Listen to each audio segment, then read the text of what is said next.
Olá, boa tarde. Enquanto a maioria das pessoas contam os dias para serem imunizadas contra o coronavírus, há quem rejeite essa oportunidade. É o caso de uma funcionária de um hospital no interior de São Paulo, que diante da negativa acabou sendo demitida por justa causa. No Jornal da Justiça de hoje, vamos discutir as questões jurídicas, os direitos e as consequências para quem decide abrir mão da vacina contra a Covid-19. É esse um dos nossos destaques de hoje, mas você vai ver também nesta edição. Justiça cobra do governo do Distrito Federal previsão para que adolescentes a partir de 12 anos com comorbidades sejam vacinados contra a Covid-19. Ações contra o ministro da Defesa, General Braga Neto, por supostas ameaças às eleições são enviadas do Supremo à PGR.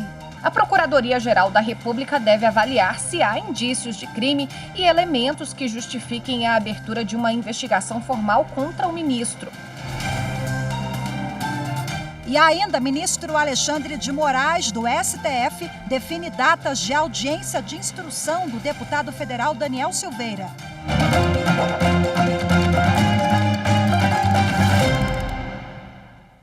O ministro Gilmar Mendes, do Supremo Tribunal Federal, enviou para a Procuradoria-Geral da República 4 ações contra o ministro da Defesa, General Braga Neto.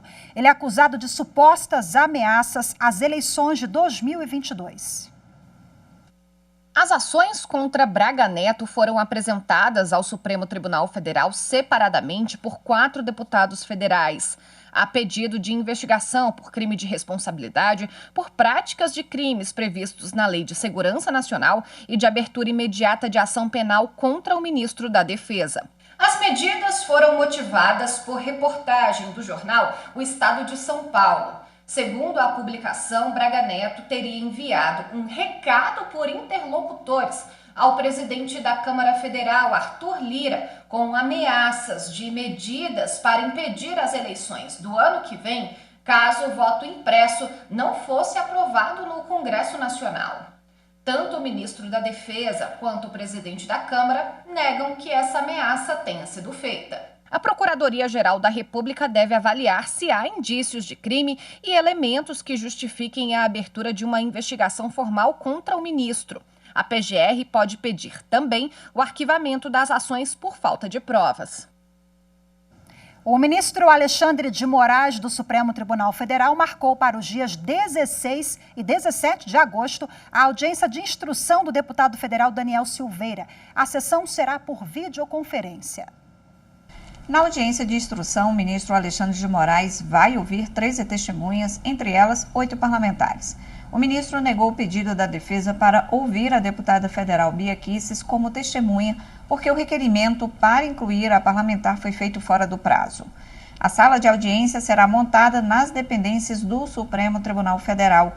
A audiência é pública e o depoimento das testemunhas será considerado pelos ministros do STF no julgamento da ação penal, em que Daniel Silveira responde pela prática de crimes previstos no Código Penal e Lei de Segurança Nacional, como coação no curso do processo, incitação à animosidade entre as Forças Armadas e o Supremo Tribunal Federal e incitação à tentativa de impedir o livre exercício dos poderes da União. Depois dessa fase, o ministro Alexandre de Moraes deve dar oportunidade para que a PGR e a defesa do deputado Daniel Silveira se manifestem. O Partido Social Democrático, PSD, pede que o Supremo Tribunal Federal determine a aplicação do Índice Nacional de Preços ao Consumidor Amplo, o IPCA, a contratos de locação. Bom, para a legenda, o Índice Geral de Preços, o IGPM, usado atualmente, gera reajuste muito acima da inflação. Quem traz os detalhes desse pedido é a consultora jurídica da TV Justiça, Gisele Reis.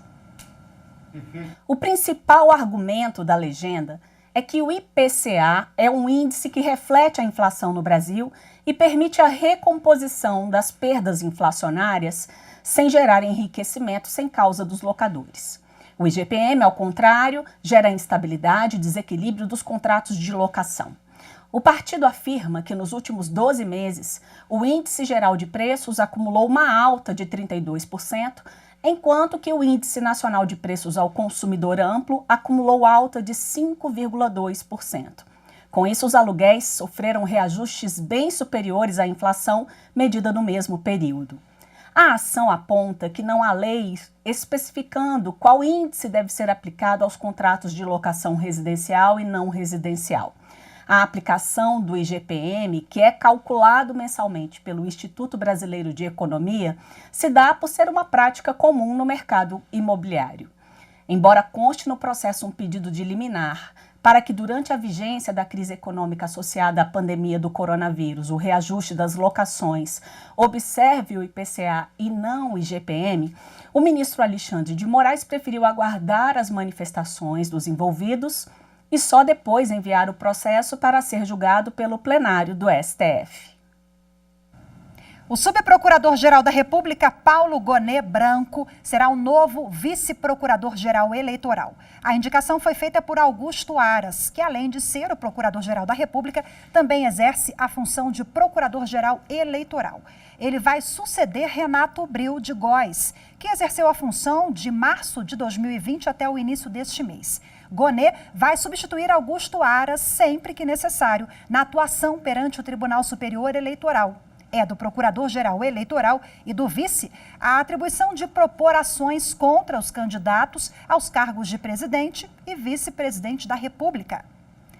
Desde dezembro de 2019, Paulo Gonet exerce a função de diretor-geral da Escola Superior do Ministério Público da União, cargo que deixa para assumir a função de vice-PGE.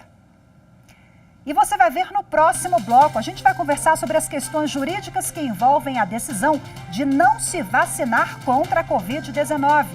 Fique com a gente, eu volto já.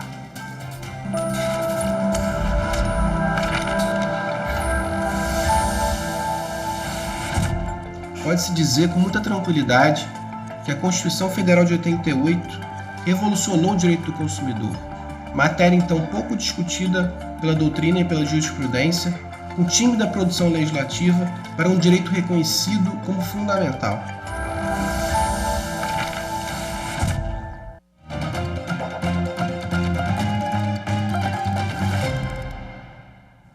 No Distrito Federal, um jovem de 15 anos, portador de uma doença grave, entrou na Justiça para ser imunizado contra a Covid-19. O Tribunal de Justiça do DF aceitou o pedido e deu um prazo de 10 dias para que o governo informe quando os adolescentes acima de 12 anos com comorbidades serão vacinados. O jovem de 15 anos, portador de anemia falciforme, entrou no Tribunal de Justiça do Distrito Federal com um mandado de segurança e pedido de liminar para ser imunizado contra a Covid-19.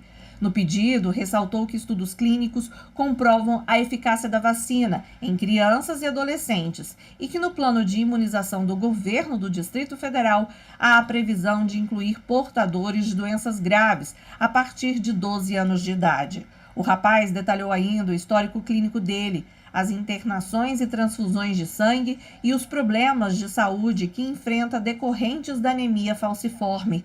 O Tribunal de Justiça do Distrito Federal deu um prazo de 10 dias para que o governo informe sobre a inclusão de crianças acima de 12 anos com comorbidades no plano de imunização do DF. E ainda falando sobre as vacinas contra a Covid-19. 60% da população brasileira acima de 18 anos já recebeu pelo menos a primeira dose das vacinas. Especialistas da área de saúde afirmam que para que a gente saia dessa situação de pandemia, a vacinação é sem dúvida o melhor caminho. Mas, infelizmente, tem gente que se nega a tomar o imunizante. E essa recusa pode inclusive trazer consequências sérias.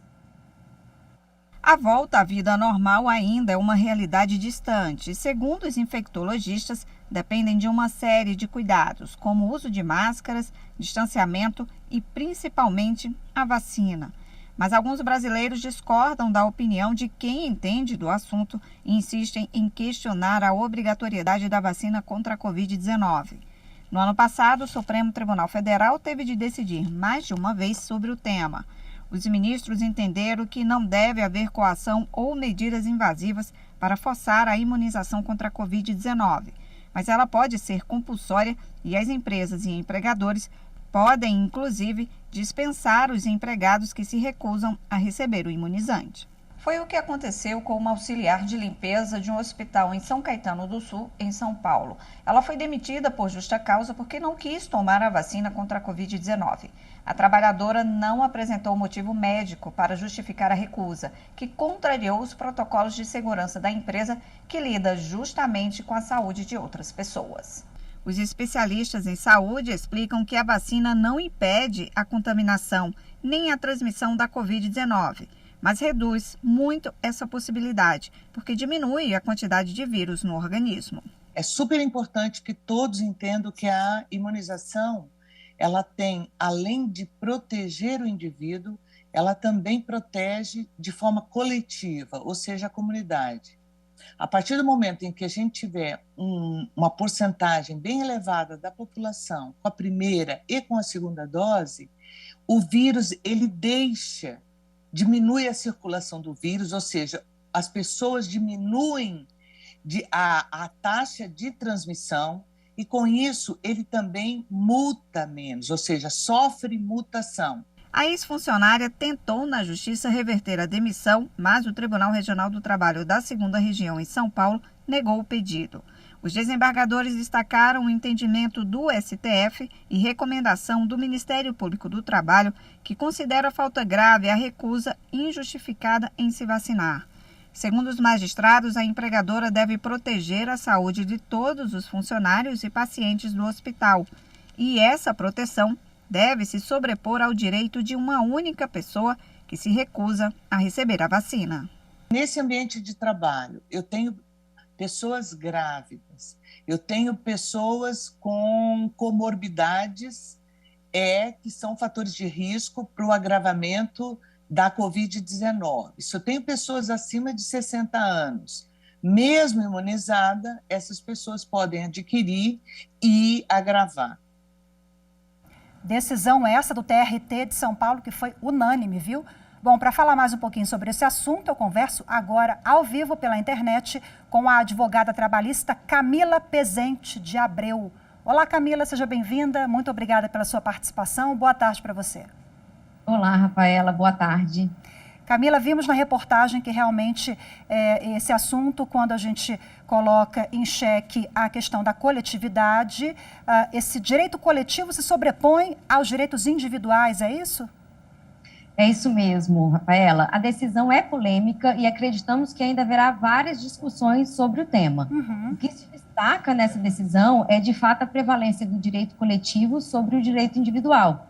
Nesse momento de pandemia, o que se busca é a proteção da saúde da coletividade, né? Tanto é assim que, em fevereiro de 2020, foi editada a Lei 13.979, que dispõe exatamente sobre as medidas que podem ser adotadas para enfrentar essa emergência da saúde pública, né, decorrente do coronavírus. A lei, ela traz claramente que o objetivo é a proteção dos interesses da coletividade. A interpretação da lei nos leva a esse entendimento da possibilidade de exigência da vacinação, né, a vacinação de forma compulsória, e a validade, inclusive, de aplicação de penalidades aos trabalhadores que se recusarem a se vacinar. Certamente que surgem vários debates, né, se tais medidas estariam afrontando a vida privada ou a escolha do trabalhador. Certamente o judiciário vai ser provocado sobre essas questões, sim, ao longo dos próximos meses, anos. Mas, bom, essa decisão do TRT, inclusive, chama atenção também para um julgado de dezembro do ano passado, outro anterior também, do Supremo Tribunal Federal, a mais alta corte do país. Quer dizer, as chances de uma decisão na contramão desse entendimento é pequena, né? Isso mesmo. O STF já foi provocado a respeito da vacinação compulsória para o combate do Covid-19 e se seria ou não constitucional essa exigência por parte dos empregadores, assim como se haveria alguma ofensa à privacidade e à intimidade do trabalhador. O entendimento da Suprema Corte foi no sentido de que O interesse do coletivo supera a escolha e a vontade individual do trabalhador, ainda mais se tratando de uma medida que tem como intuito erradicar uma doença a nível global, né, sendo legítima essa exigência por parte do empregador.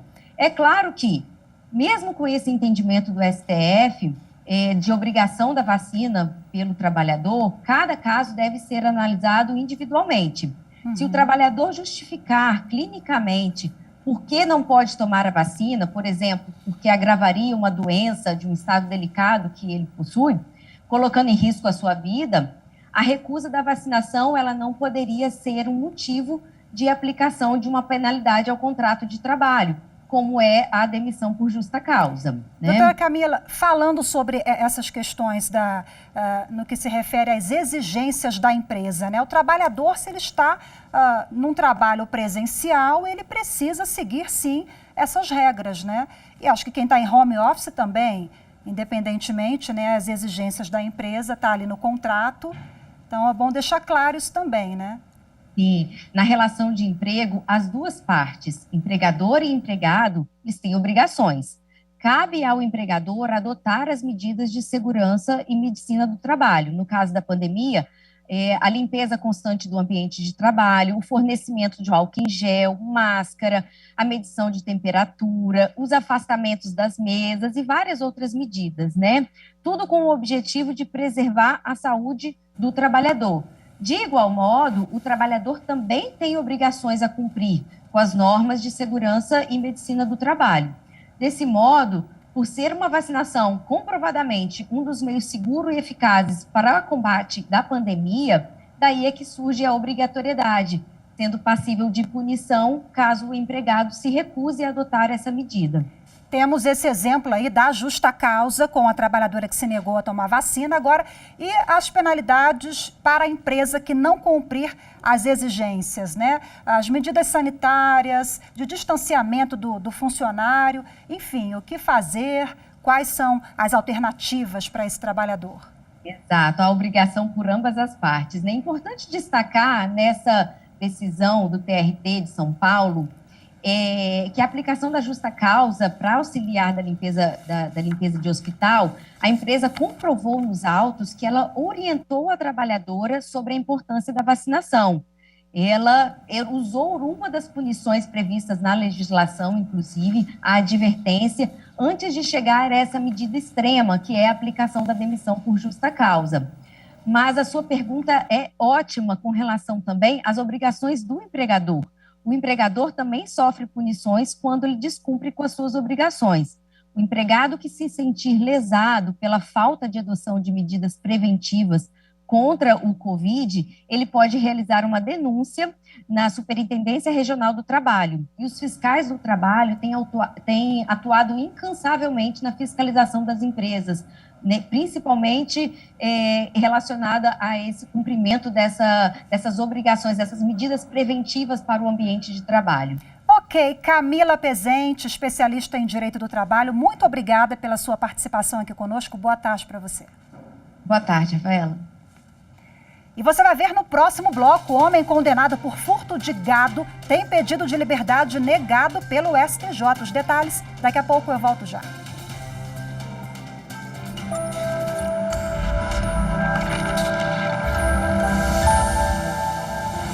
Todo o poder emana do povo, que o exerce por meio de representantes eleitos ou diretamente. Se o povo não exerce o poder de que ele próprio é titular, não se trata de democracia, mas de qualquer outro regime autoritário. A Constituição regulamenta a forma de o povo exercer esse poder, daí a sua importância.